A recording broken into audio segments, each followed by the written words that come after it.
Hello, everyone. I'm going to talk a little bit about navigating challenge. You know, we always seem to be in challenge. It's just the busyness and the craziness of life. And I have 4 ways that you can work with yourself to move through challenge in a little bit more of a graceful way. So the first thing is to accept it. And this is a really big misunderstanding, and this is how we create resistance and struggle for ourselves. Is when we're going through a challenge, we don't want to be in the challenge. We resist the challenge, and we want the challenge to be over, and we want to be someplace else, and we have all of this energy about how we don't want to be doing whatever it is we're doing when we're moving through the challenge.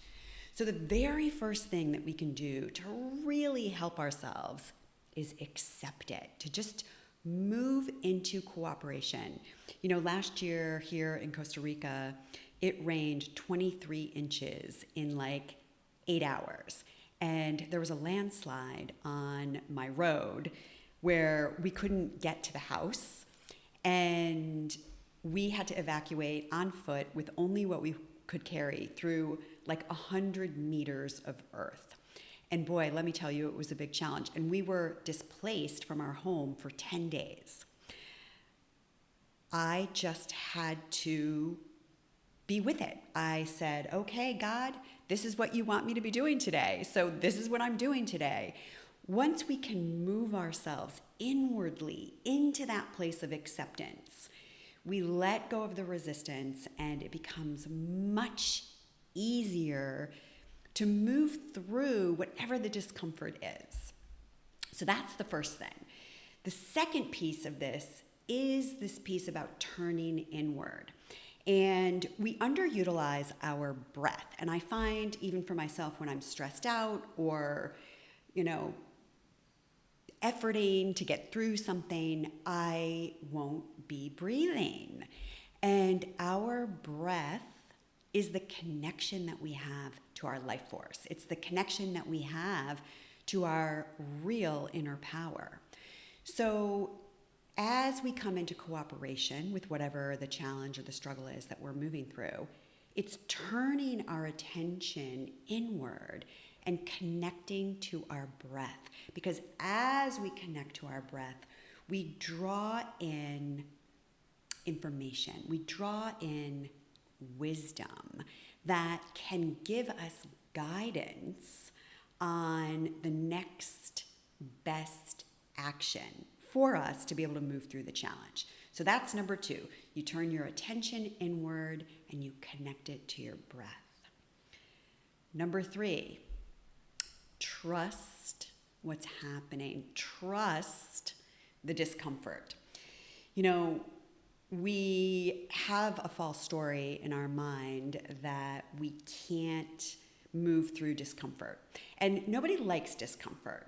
We don't want to sign up for it. We're not raising our hand to get to the front of the line to experience discomfort.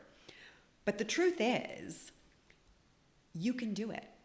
You can do discomfort because you're human. Because you're human. And we humans, we go through a lot of discomfort.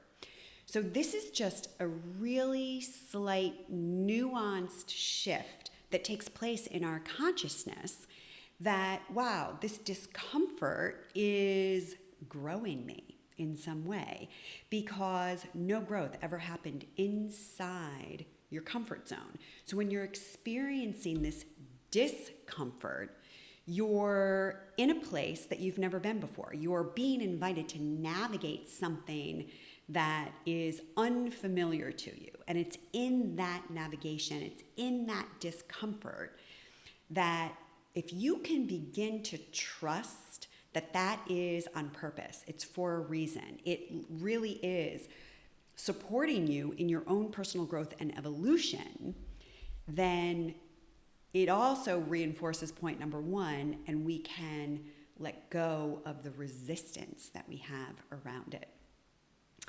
So my 4th tip on navigating challenge and moving through discomfort is to meet yourself with love, with compassion. In spiritual psychology, one of the principles that we work with is how you relate to the issue is the issue. So when you're going through a challenge, if you're relating to yourself with cruelty, that critical voice, with a relentless, pursuit of wronging yourself, then those are all the messages that you're then transmitting to your own consciousness. What if you were your own biggest supporter, your own biggest cheerleader?